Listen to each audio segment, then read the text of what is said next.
in terms of institutional capital raise, one of the initial challenges that I encountered as a business leader was understanding what's called the term sheet.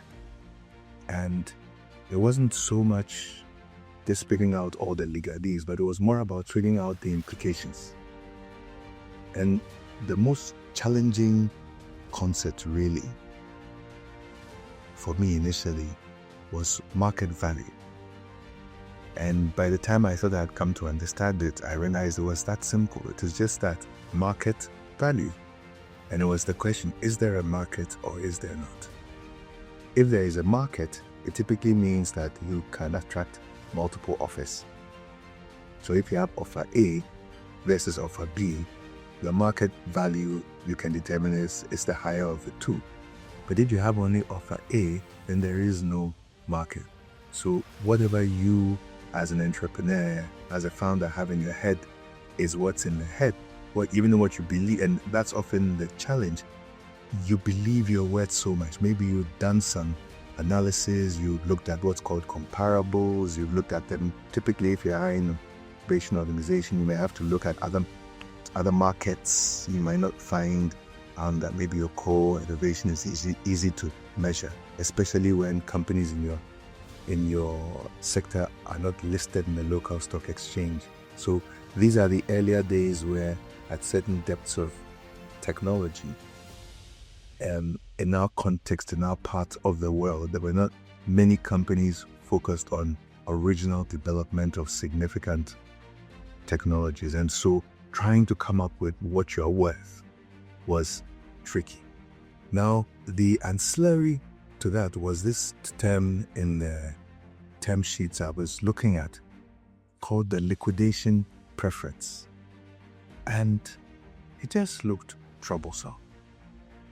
And the challenge was I couldn't get any proper understanding of what it meant from the investors. And there was a good reason why, because it was a number. And could be 1.5, could be 2, could be 3, could be 0.5. And so what number is good? And I remember eventually finding online, I still can't remember the exact organization's website, but they had a beautiful focus of explaining to founders and entrepreneurs what the different clauses in the term sheet mean and how to weigh them out as whether they are good or they are not. And so it explained it simply like this. It said, one expression is company favorable, the other is investor favorable, and the third is in between. So clearly, in between is what's fair. And that, for me, shed light. Then it went further and explained and said, well, as an entrepreneur, as a founder, you've put in a lot of sweat equity. And so a certain kind of exit or liquidation may be of value to you. But to a new investor coming in at a later stage, if it's not a certain multiple or increase of the amount of new capital they brought in, it doesn't represent value to them. So what's happening with all those participation preferences and liquidation multiples and so on is that the investor is challenging you as the entrepreneur, the founder of the business, to grow value to a certain point where their new capital would have a multiple return, and then you also participate from there. Now, when you think of fairness, if it's printed that way, you go, okay, yes, it's true. Maybe I initially have invested 100,000 USD over the last 5 years, and then all my relationships and my sweat and midnights and my ulcers and everything else, the money I've borrowed and things I've pulled in, and I've grown the business to now be worth $1 million. But in my next level of scale, Mr. Investor is coming in and bringing $1 million or $2 million. Now, on a financial basis, if I have an offer to sell the business at $1.5 million in the future to my $100,000 investment, that may seem good. But to the investor who got in $1 million or $2 million, that doesn't work. So that education, that awareness, that came from there's a lot of reading around and understanding that the very unfriendly seeming term sheet, in the first time you get that investor term sheet, in most cases, except you have some specific financial investment and legal training, it looks very unfriendly. In fact, I turned down the first formal term sheet at that. We actually went back to the same investors in another round after we brought a better understanding of what was fair and that it was even so much more about outcomes. Yes, the input would calibrate the manner in which outcomes would occur, but the real challenge was, where do you see the future of the business? What does the opportunity look like?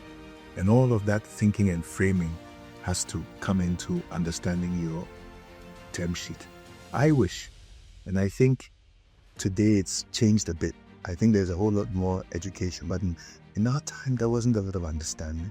And I wish that, and I'm sure today venture capitalists are a bit more open in explaining and helping businesses to and entrepreneurs and founders to understand.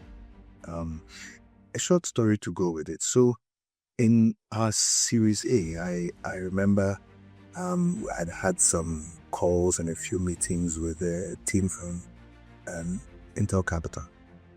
And there was a point where I was invited to fly out to their office in Santa Clara and meet with one of their investment managers.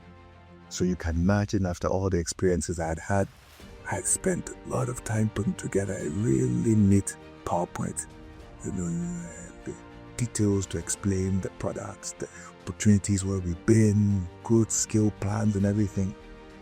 And so I remember flying into Santa Clara. I stayed with a friend of mine who lived in the area, rented a car, woke up very early in the morning and drove to the meeting, found my parking spot, checked in. So I was ushered into a meeting, not too different from this one, not too big. So I'm sitting there waiting. My laptop is out of my bag and I'm ready. I've opened it up and we're waiting for the guy to come. This gentleman walks into the meeting. Oh, laptop, close your laptop, Visual. I just want to have it. I was so upset. No, close. Forget. In fact, he was so dismissive of my whole coming with a laptop to present that my first reaction was just dismay. Because I'm thinking, what's this? I mean, all my preparation is there. Yes, I just want to have a job. Later on, I learned that, yes, sometimes somebody wants to see a PowerPoint. Sometimes they want to have a meal. Sometimes they want to have a conversation. Focus on the engagement, not on the method.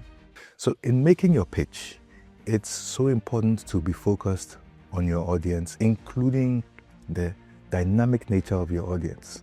You may show up somewhere and it may be one person or two or three. You may show up and they may be late. You may show up and maybe the nature of conversation they want to have is not quite the way you've prepared. So by all means, you want to prepare. But more importantly, often, as an early stage entrepreneur, when investors are coming in, they want to know you. Because often at that stage where the business is not grounded and is not very structured, they are really taking a bet on you, the entrepreneur or the entrepreneurs. So it's you they really want to get to know. So you really have to be ready to engage. Help them have confidence that you are the right person for them to bet on in the sector. Look, often entrepreneurs like to believe that our innovations and our insights are ours alone. And so we don't see where there's competition as clearly. But investors often define competition a bit more broadly. So the same funds that they may place in company A, they are considering a B and a C. And often at the early stage especially, what they are looking for is, are you the right person to place a bet on? So you always want to be ready to engage. That was a hard lesson. I was shaken in that meeting because I was prepared to do a PowerPoint. I wasn't prepared to have that dismissed. But from there I learned, is go in ready, but go in ready to engage your audience in the manner in which they want to. Another investor I had later, he liked to have his meetings over lunch. And the struggle was that he'd be asking me questions and then he'd be eating and then I'll be answering. So I remember by the second time we had such a meeting, I was like, when am I going to eat my food? I'd realized his plate would be empty and mine would still be 2/3 full. And at the point I realized, look, this is his style. He has the serious discussions over a meal. You're not there to eat. You're there to have a discussion.